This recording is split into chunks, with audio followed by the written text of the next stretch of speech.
everybody. I'm Laurie Davis, and you're listening to The Laurie Davis Show here on E360 TV. We're streaming live right now on e360tv.com. If you can't catch the show live, then you can later on go into E360 and pick it up because it's all archived. And we're streaming live on Self Worth the Missing Link Superstars Facebook page and also on my YouTube channel. So we get it out there all in one smack. I love that. And I'm so excited to meet in person someone who's been such an amazing supporter of the show and who does a great job welcoming people to our page, the amazing Liz O Neill, all the way East Coast, Vermont. Over to you, Liz. Welcome to the show. I'm so excited to have you here. Thank you. I'm very excited to be here. It's going to be fun. It is. It is. So we've exchanged, texts and comments and back and forth. And you told me one time, I'll never forget this. She said, I can come on the show and talk about a lot of things. And I've got that tucked away because sometimes a guest doesn't show up or there's a need. But today I really wanted to have you on because of what we want to talk about. So let's start with you. Tell us a little bit about what your life looks like right now. What are you doing?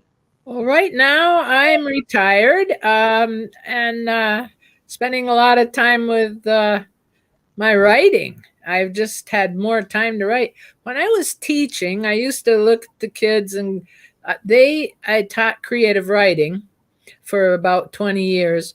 And I'd look at the kids and I envied them because their class lasted 45 minutes. And it was a creative writing class. So that's all they did was write. And I just envied them. I couldn't write. Well, somebody might say, well, why weren't you writing something while they were, having their class?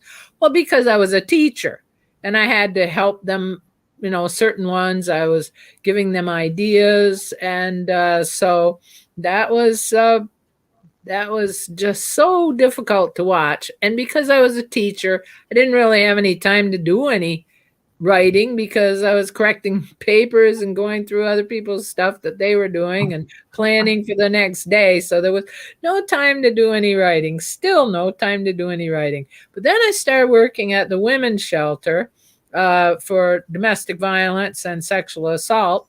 And I didn't have to bring my work home at night. So I was very excited. I got to write. And this is when I finally began writing books. And then to just keep further, the next thing I did after that was work with substance abuse and psych patients at a psych hospital. And now here I am, and I am really writing. But when I was working at the women's shelter and started writing, I read this book called The Tao of Pooh, because I've always loved Winnie the Pooh. And then I said, I was disappointed because I thought that book was going to have continuations of stories that somebody else had done. But that wasn't what it was. It was analyzing it. Well, I didn't really need to have it analyzed. I knew what it was about. So I started writing my own little adventures of Pooh and his characters. And one of my friends who was a writer said, "This is excellent." He says, "But you should write about yourself. If you want it to be a bear, you can." So that's what I chose. And, people who are writers on here will know that you don't know what you're going to write next. And I started writing about this bear, about myself. And she ended up changing her name to Bee because her mom called her Bear. And she had a big drop of honey on the R. So she copied with her purple crayon, she copied BEA. And what this whole series, I'm writing B1 and B2, and now I'm on B3, it is about me and my characters. And if anyone were to read it, then they would know that they would know me. So Cool. So, and what I've done is I've worked everything about my life into it. I mean, B even goes along and finds stone walls that are Native American, and she calls them stone pilers. She doesn't know what to call them, of course. And then she's seen other things that are related to the Native American uh, culture, and because I have that here in my area. Oh, it's just so rich with Native American culture. I have stone walls going up and down the road, and every 15 feet there is a beautiful quartz stone. I don't know why they put it there. It wasn't a random thing. It was probably ceremonial or something. And B is she looks at all the different things and gets ideas of how to make a thing, so she didn't get lost, and she piles stones a little bit like, to show direction and stuff. And she ends up actually finding the what we call prayer trees, or uh, trees that the Native Americans modified so that they would be used for it was like they would bend the tree over and nail it down, kind of, or somehow put it down, and it grew and grew and grew. And so now you'll see the tree and it looks like kind of like a animal looking down at them. And so she's seeing that. She's going to find that too. But I just it's me. It's me. B is me. So we can't just so everything, pretty well everything in that book is me and my idiosyncrasies and problems I had with my animals. I mean, literal problems like throwing Scruffles outside my apartment because he was yowling. So I've got that in there. B having problems with that, and it's rich with all nature. She loves nature, the sounds of the yeah. Guess who's visiting us right now? See this, Sylvia Somerville? Yes, yes. She's listening to us, and I put her Oh, up here. she is. There she is. Yes. She says, fantastic. Yes, our stories just pop into our head, and we put pen to paper and create amazing stories. Oh, thank you, Sylvia. Thank you. Yeah. And so you two have already met, sort of, but we'll hook you up later on. Yeah. Yeah. All right. Well, let's go to your most recent book. Oh, the one that is of my heart. The one that is of my heart. Yes. I have in my heritage, I have Cree. My mother's grandmother was a Cree. And so my mother's always instilled in me the whole love of the Native American. And so I've just always had that. And I'm trying to think how originally I got into this, the whole cause of it. When I was working with women at the shelter, some had been abducted and held hostage and stuff. So I was very in tune with that. But in this book, Traffic, I have gone on a site. It's called Native America. It's called Missing and Murdered Native Americans. Mm-hmm. And I actually dedicated the book to Mona Sespe, who is the one of the administrators on that site. There are many, many missing and murdered sites. I was pleased to see that. And I went on and tried to let them know about this book, because I wrote this book to raise consciousness of the epidemic that is going on with it's the history is continuing children are still being stolen.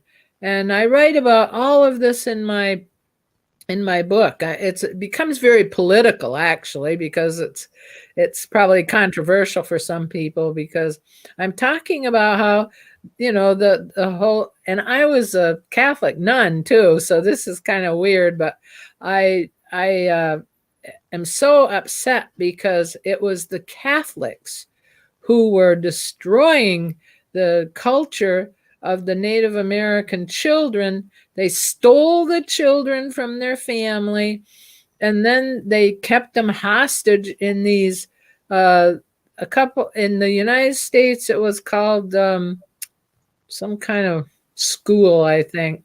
Indian boarding schools. Oh, okay. And then in Canada, it's called residential schools. Residential. That's it. Right. That's right.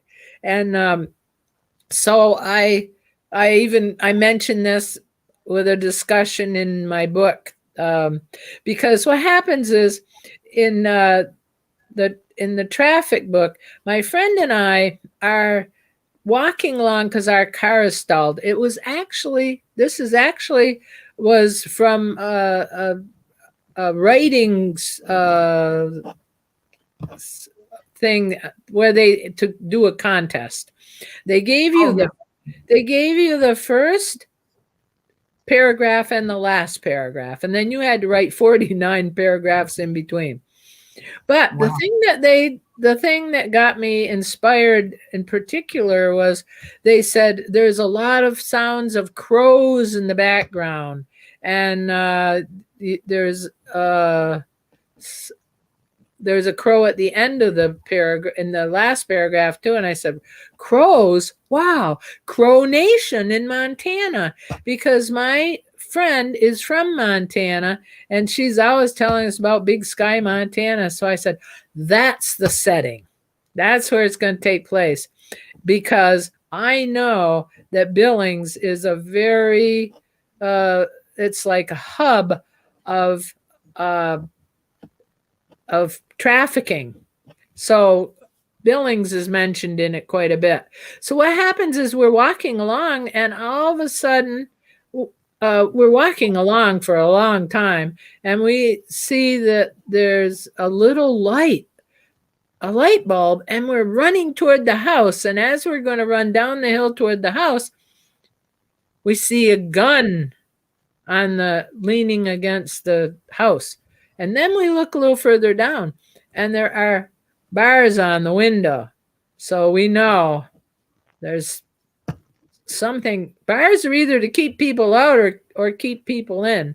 So now the whole thing is about us trying to get around to the back. And it's kind of I suppose some people would think amusing, because there's a sensor light at the corner of the house, and we're afraid that it sets off an alarm or something like that to let the people in the house know that there's someone around the outside of the house. But anyway, we find out there are 5 teens in there, and so we get them out. And then one of them, around the same time, a van comes around, and it is going to pick up these girls, and it's got other girls in the van. So one of the girls says, I remember how horrible it was, because they talk about that, how horrible it was being just thrown in the van. She says, if there's anyone in there, I'm going to get them out. So then she plans a way to get them out. And so finally we get everybody out, and we go through a cave. And I had to do research on all this. I researched what it would be like.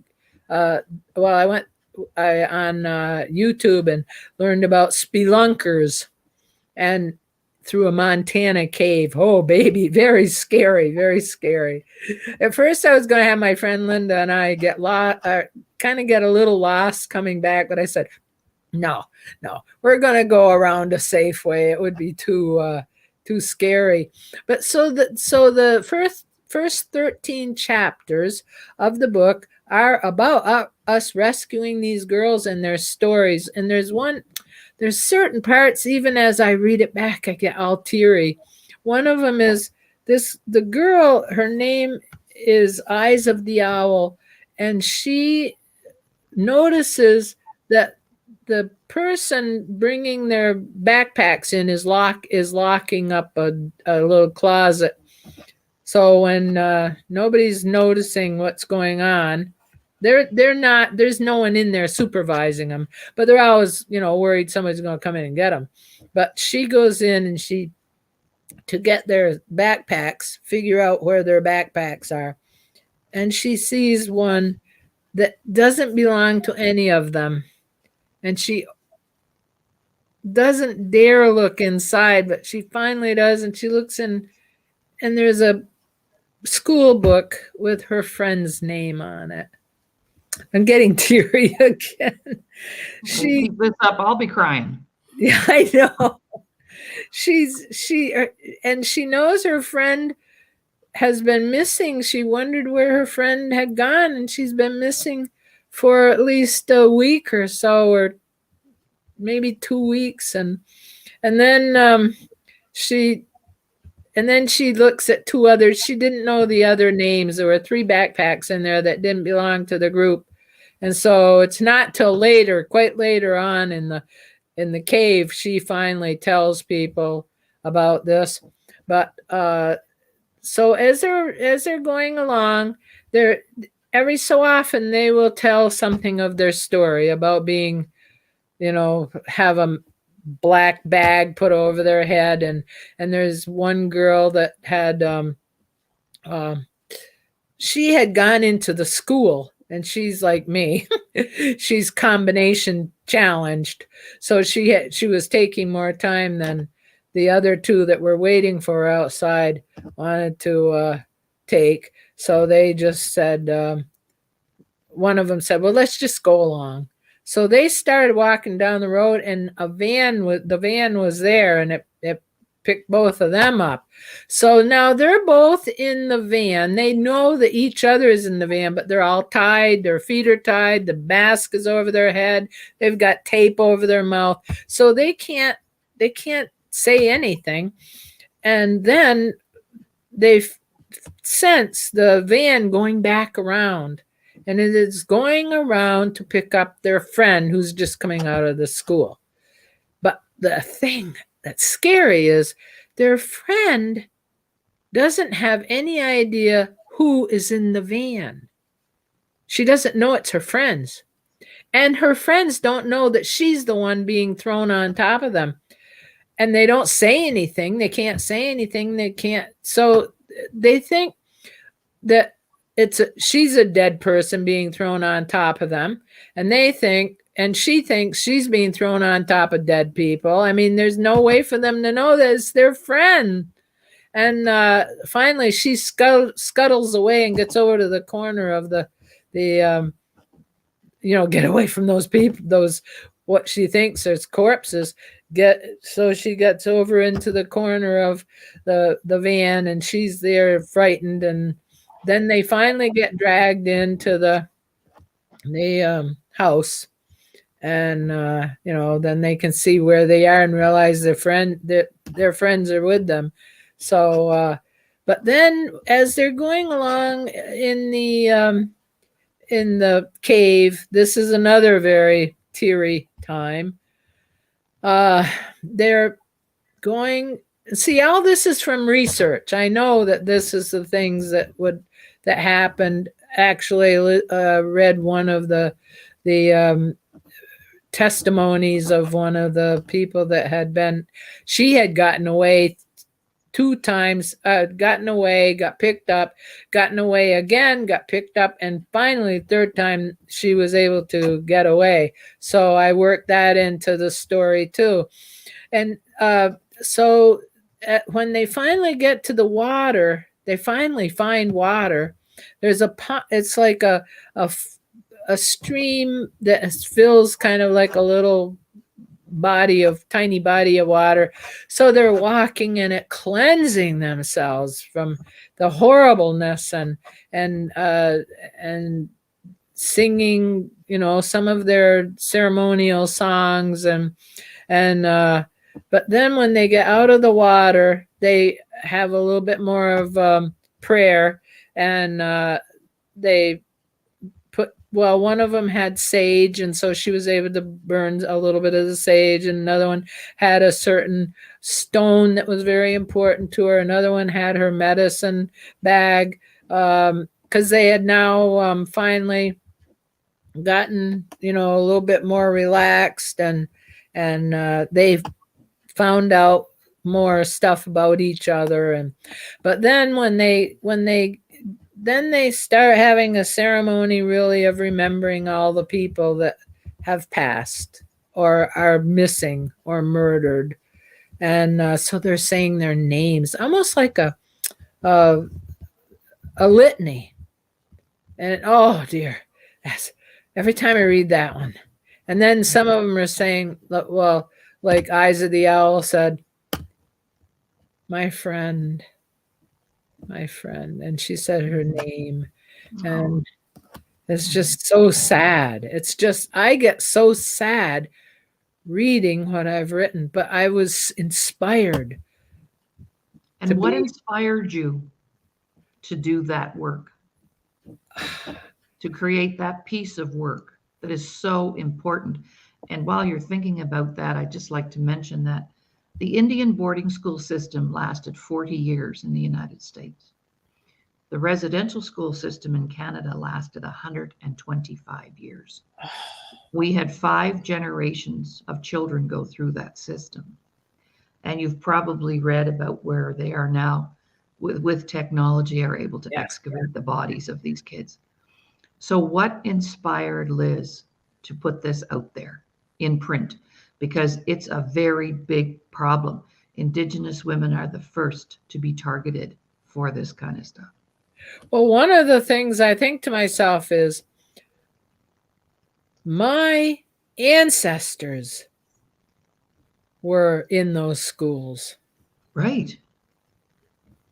And people need to know about this. I know I keep putting things on my Facebook page, and it's probably like some people think, oh, it's like, those dogs that are all beaten up or abandoned and stuff, and people go, oh, what are those dogs?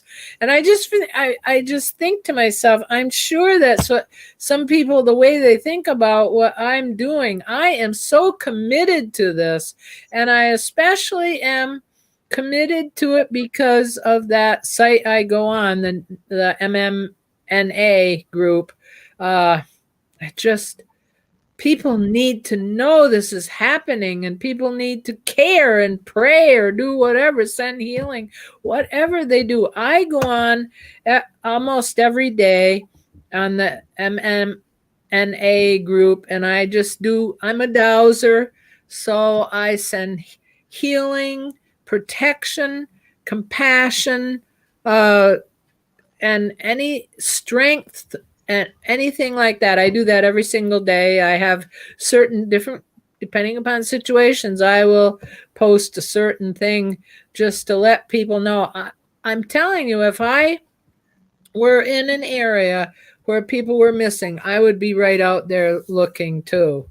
I would be there. I would be one of the people. And the best I can do here is write this book to raise awareness and to let people know that, that I care. I'm one of the ones that care. And one of the things that in the back of my book, all the front of the book is a crow, just very strong crow. And then the back of the book has no pictures or images. It's just got the statistics of last year. And that is, I have about Montana, because we're talking about Montana in my book. And it says 47% of the missing have been murdered in Montana. 164 are missing, and 17% are still unknown. They don't know anything about them. Now, the other thing that's very striking is that the U.S. Marshals have in their records 116 murdered and missing, when in reality it was 5,700. Oh, Yes, it gives me chills. I know it. It Oh, angers me, saddens me, and gives me chills. It is wow. just, it's appalling. And this trafficking goes way up. It's not just other countries or other, kind of like down and out people. It's very sophisticated people. And then this is the other thing that comes out in the book, that there are certain motels, maybe hotels, that are the trafficking hubs. Oh, yes. And one of them is mentioned in my book, and it's in Billings. And what the thing is, in the story, we are walking along and it's so foggy, we don't know why, and it turns out that there's brush fires that have caused all kinds of a fog. And we meet up. We're finally getting where there's some cars lined up, and they're in a traffic jam to get into Billings, but they can't go anywhere because there's big fire trucks and stuff in the road. So we talk about that. We get into a good discussion with that, because what happens is we say, oh, let's ask these people. And there's a fellow, this is the cool thing too. There's a fellow who I actually named after one of my favorite, my very close childhood friends. I was telling him, I said, you're famous in my book. So, and he's got Native American heritage too. So I'm sure that he's going to be very proud of that.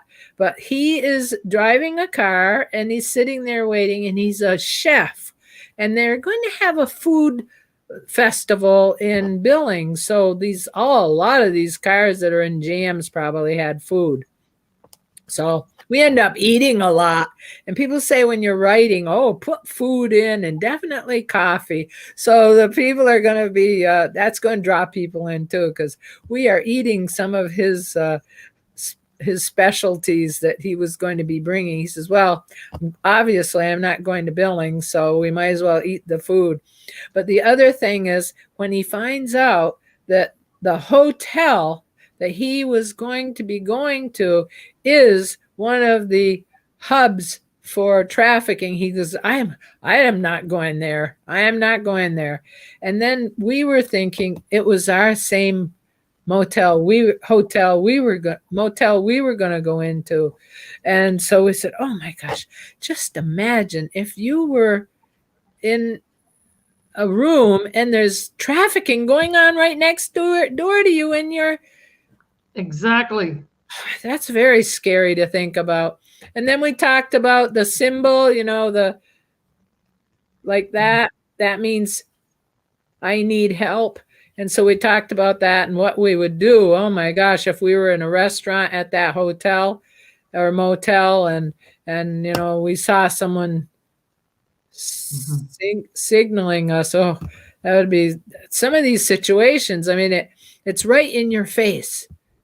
And so and people want to pretend it doesn't exist. Exactly. We're in denial. Exactly. Yeah. Right? Exactly. So this is when we're talking with Tommy, it gets very political because he's Native American, he's Crow. And guess what? He is trying to figure out, are we the women that rescued his sister? Because he has heard that his sister's okay now. And we're looking at him and listening to him and going, oh my gosh, could he be related to someone we, it's just kind of a playful thing. So we're playing, we're dancing around the whole thing and fine, because we don't want to ask him something that, it's going to be embarrassing and not even true. And he doesn't want to ask us anything. So so we get discussing different things. But, in that car, there is so much that is exchanged that is part of my research and just part of my gut feeling and stuff. And we talk about this was another reason he didn't want to be in any part of that food thing, because where there are a lot of men, that is a high causes a high incidence of trafficking. And then we talked about how the police don't seem to think it's important either. And then the whole thing about the difference between the reservation and off reservation, there's some kind of, and the government established this, some kind of jurisdiction complications. So it's a good excuse for them to say, oh, well, we can't do anything about it. And then the Native American officers find out they can't do anything about it either because it's not in their jurisdiction. So it's really messed up. And there's so many terrible rules now that the government has put on there. Like, I think if someone on the reservation finds someone that murdered someone, then they can only sentence them 8 years. And also there's other different rules. It's just terrible rules. Well, look at Leonard Peltier. He's been in prison for 45 years for a crime he didn't even commit. Exactly. Because federal agents went on the reserve. A variety of people had guns. Somebody got killed, the federal agents, 2 of them, and Leonard took the rap. And the only way he can get out of jail would be if the president of the United States signed it off. And they have gone after he goes way back to, 45 years. Who was the president 45 years ago? And his team of people have appealed to every president for the past 45 years. And that man is still in jail. 78 years old, never got to see his family, be with his family. So I'm just putting a plug in right now for it's racist. It's racist. Oh, you want to believe it? Yeah. And I don't know about the United States. I can speak about the Canadian because I've been working on and off reserve for 25 years. I'm deeply entrenched in the culture. And I will tell you, the jails, the percentages of inmates in Canada are Indigenous. The highest number of children in foster care are Indigenous. Yeah. It's just, there's just so much going on. Still, they're selling them out of the foster care. There's, that's it's still going on. It's still going on. I know that whole system. I have a group that I've had on the show. There's an organization here in Alberta called Preserving Families. And these girls just finally said enough and have band together and are fighting tooth and nail for people who cannot get their kids back and all the rules and regulations around that. So what we believe up here is that the foster care system was just an extension of the residential school system. Absolutely. Right? Oh, yes. And another issue I did not know about until just recently, and I would have put it in my book, and that is a whole new epidemic. Well, one place that's definitely taking place is in Arizona. I don't know if there's any other states, but it could spread. It's what a good idea to make money. Here's what it is. They will go on the reservation, which they shouldn't be at all to begin with, or just pick up people on the street. It's in a white van or a white vehicle of some sort, as opposed to a black van that's white. and they will get intoxicated people and tell them that they will take them to get recovery. And of course, the minute they get them in the car, they drug them up or get them more drinking. And they take them to these recovery houses, they call them, and are getting them to sign up for their insurance and do all kinds of things and take their money and keep them drugged up or intoxicated as long as they can to keep taking their money. They're bleeding them. Now, the other thing that's really horrible is sometimes they are using them for body parts, organs. Which they can sell at a real good price. Yes, exactly. And Exactly. if they pass away, you mentioned earlier, they use that name to collect the life insurance. Oh, that's right. Yes. Right? Yes, Oh, that's yeah. right. There's so much going on, people have no idea. And then the other thing that I've become aware of, I'm seeing the pattern is when people are abducted, when teens, and especially girls, are abducted throughout the area. Well, I say Montana because those are the ones I'm especially acquainted with. They will traffic them for maybe 2 weeks. Now, here's the situation. Someone is abducted near a store, and that's the last place they were. They find their backpack and everything else when they're doing all this searching, and it's not the government helping search, it's the families searching for their loved ones. And so they find them, they find their belongings, and they look everywhere and they can't find them anywhere. Then 2 weeks later, their body shows up. They're drugged and they are die because of exposure to the elements. And the problem is the young teens, possibly they think they're virgins, they sell for thousands of dollars.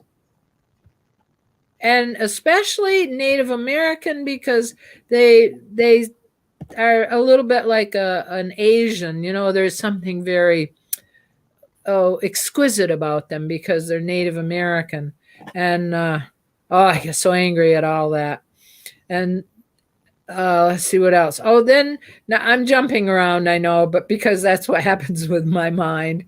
But another thing that when we're talking in the car in my book, another thing that comes out is, and some people will probably go, that couldn't happen, that Lincoln had at least 100 natives arrested because they were protesting. They're being moved around on their land, or away from their land, and so they were protesting, and so they were arrested. And I think it's 29, but 29 were lynched. And I don't know why they were going to do the whole 100. I don't know if they ran out of rope or what, but they ended up lynching 29. And people go, well, so he had this saying, which was, save the Negro, but kill the Indian. There's so much. There's just so much. Blows your mind, doesn't it? Yes. We weren't taught this stuff in school for sure. Oh, no. There are people in Canada who don't even believe or know or didn't know about the residential school system because it's not anything we were ever aware of.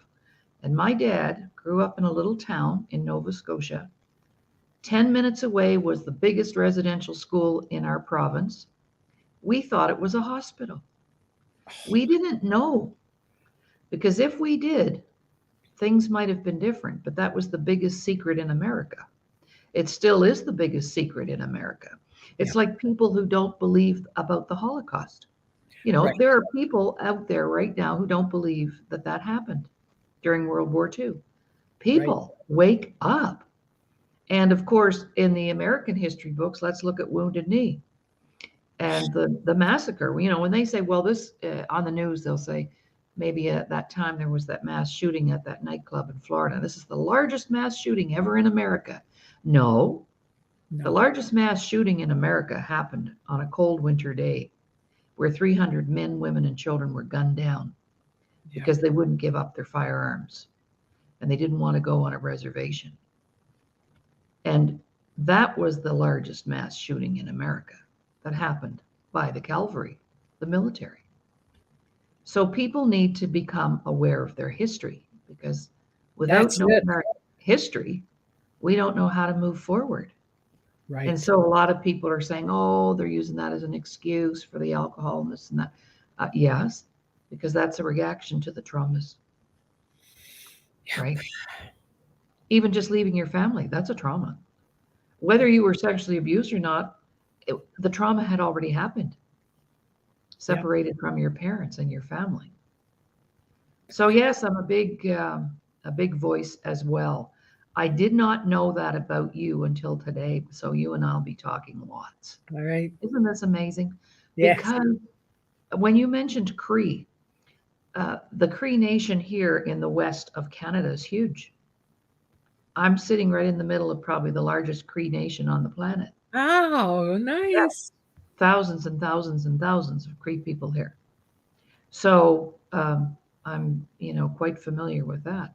But I would be arrogant if I said I know what it's like to be a Native woman in our country, because I don't know anything about that really.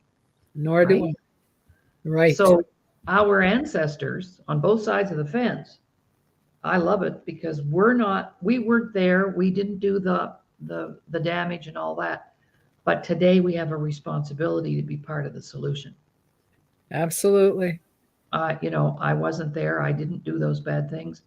My ancestors probably did, but that I can't do anything about that except become a solution or support the solutions. Yeah. And that's what your book is doing. You are going to have so many orders for that book when I'm finished with this show today, because I am going to send this show to absolutely every Indigenous person I know in the North here. Oh, thank you. It's not about the money.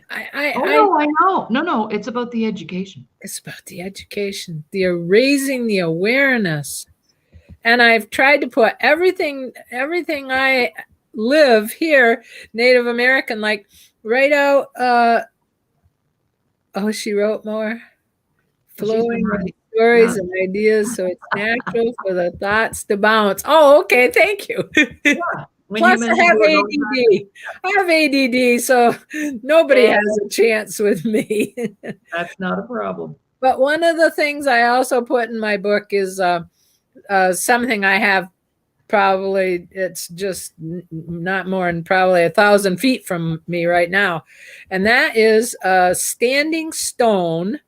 See, we had Wabanaki here in Vermont, and it's a standing stone. It has a thunderbird carved on top of it, and the stone itself is in the shape of a bird. From all angles, you can look at it from the top, and it has the little loops for the wing to show where the wing is. It's just totally shaped like a bird, and you can even see a little bit of the head. And then underneath it, because I've been on a couple of my Facebook pages. One of them is called Celebrating Ceremonial Landscapes, Stone Landscapes in... Now it's called On Turtle Island. It used to say something in Northeast or something, but now it says On Turtle Island. So then the other one, so I have that. And then, so that told me I had probably sat on it and I fed squirrels on it. And all of a sudden I said, oh my God, I have that right out at the corner of my driveway, part of my stone wall. And so then I started noticing things. I've got also a turtle. There's turtles that can be, shaped with different stones on top of each other. And then this fellow also draws on the stone walls. He shows where the serpents are. You can, if people are around a Native American stone wall, they can see the serpent. It starts small. The stones are very small, and then they get bigger and bigger, and then it comes to, like, you can see some kind of a head. That's very cool. And so that's out right out back too. And then but underneath the stone, underneath this raised rock, is a stone that looks like it's carved. It looks like a cat face almost. And one of my coworkers said, if I was gonna be carving me, he's a carver actually. He's gonna be carving me a picture of a cat. It wouldn't be no house cat.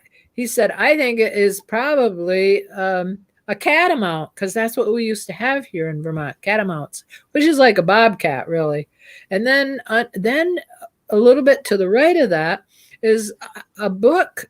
I've been reading a lot of books by the Gears, Kathleen O'Neill Gear and Michael Gear, and they write all kinds of Native American history. They are archaeologists, so they write about some of the digs and stuff. But one of the things in their stories, they've talked about the winged serpent, and someone carved out of quartz a winged serpent, and it's under my raised rock. Wow. Yes. Well, there's another connection here, because in 1998, I was working on reserve. I did a big job there, 2.5 years I was there. And during a calling in of the spirits ceremony, it was in a circular building, the health center, and we were having a break. So the lights came on, and this elder from across the room walked around and came up to me right in my face and said, Thunderbird woman, I have not seen you in a long time. Goosebumps. Right? Yeah. And I said, I don't know that we've met. Oh, yes, we've met many times. I know you well, Thunderbird woman. So that's the night I received my native spiritual name. Wonderful. Wonderful. Oh my gosh. Interesting about this. At the time, which there's no connection to this, but then it was, my husband and I had a 1966 Thunderbird antique car. Oh, that's fun. That is fun. And then I got, a Thunderbird necklace. But anyway, the connections are amazing within the culture. And this is no accident that you and I are speaking today. This is extremely timely and not meant to happen until today. Right. And I'm really, really, really grateful to have had this time with you. And we've got about 5 minutes left in the broadcast. When we end the broadcast, you can stay in for a few minutes if you like, because then we're off camera. If you're just tuning in, you've been listening to Liz O Neill, Vermont, USA, who wrote a book called Traffic. And anybody who has ever, if that missing and murdered Indigenous person, now I don't think there would be a family that hasn't been touched by that. Right. And also, as a point of interest, my first husband, who was my childhood sweetheart, has been on a missing persons list since 1986. So this is I understand what it's like not to know where your loved one is. It's really scary. And if somebody passes away and you have a funeral and you bury them, at least you know where they are. That's right. There's But not closure. there's no closure. So not knowing where somebody is very, very heartbreaking. And when it's your little kids or your children, I can't even imagine. So over to you, Liz, for final comments about anything else that you would like people to remember from your work in the world, which has been amazing. And I can't wait to have you on the show again to talk about some other aspects of your life. But oh, I know. One of the things, see, I have a agent that discovered my book and wants to. I mean, we're getting it placed, and we're hoping to the Be We with B1 Learning to Cope is going to be presented to Simon and Schuster on April 3rd. So, and if it doesn't pass there, they will go on and on and on because they get a 10% commission for the book, for that. So, but one of the things is they are going to place my book wherever I want them to in different bookstores. And so I have figured out already Montana, but people have given me some new ideas. Michigan and Washington State, Washington State. And now I'm going to do Phoenix, Arizona. So if people have other suggestions for hubs of trafficking, because if we get it out to these people that live in the area, maybe they'll be a little bit more aware of what's going on. So that's really my main focus, is to get the word out. Okay, well, we can help you with that. And I know I live about 2 hours from the biggest hub in Canada. Okay. And it's right next door. It's right up there in numbers, just like in Thailand and all the different hubs that you're talking about. So a big issue here for us in the West, well, all across our country, really. So expanding you into Canada would be another avenue that I. Oh, that'd be perfect. Yes. Okay. All right. Well, ladies and gentlemen, my beautiful guest today, Liz O Neill, from Vermont, USA, wrote a book called Traffic. And her book is available on Amazon, Barnes and Noble. And we've got to get that word out that you want to get out there. And thank you for all of the courage that it took to do the research to start with, which could be very painful. And also the writing of the book, which also could not have been easy for you. So thank you so much. And we'll talk soon. And anything else before we go? We have a couple of minutes if there's anything else. How was the show for you? How was the show? Oh, it was fun. It was fun. We knew it would be fun. We did. Yeah. We did, because you're an avid fan of ours and you watch a lot of our broadcasts. And I thank you for that. Certainly. And the way that you welcome people to the group, you always say, this is a valuable group. This is you always just add that extra little spice. So thanks. Well, that's a good thing for them to know. It's not just a welcome. It's like they're investing. They're kind of going to have to now invest themselves in the group, because I've told them it's a valuable group, or it's a vital group, or yeah. Cool. Well, thank you for that. All right. Well, this is our last live show for this week. So if tomorrow you feel like a little Laurie Davis fix, just go to E360 TV and watch a show that perhaps you missed. We've got about 150 episodes archived in there, and I'm the kind of person, I like to talk about the real deal, and we'll talk about anything. So we've had a delightful week this past week, and with guests. Next week, I'm away. I'm speaking at a conference next week. So we'll do recorded shows next week and then have our guests back the following week. So have a great weekend, everybody. Thank you, Liz, once again. You've been Thank amazing. you for everyone for listening and participating and whatever way you've been able to. Absolutely. All right, everyone. Bye for now. Bye.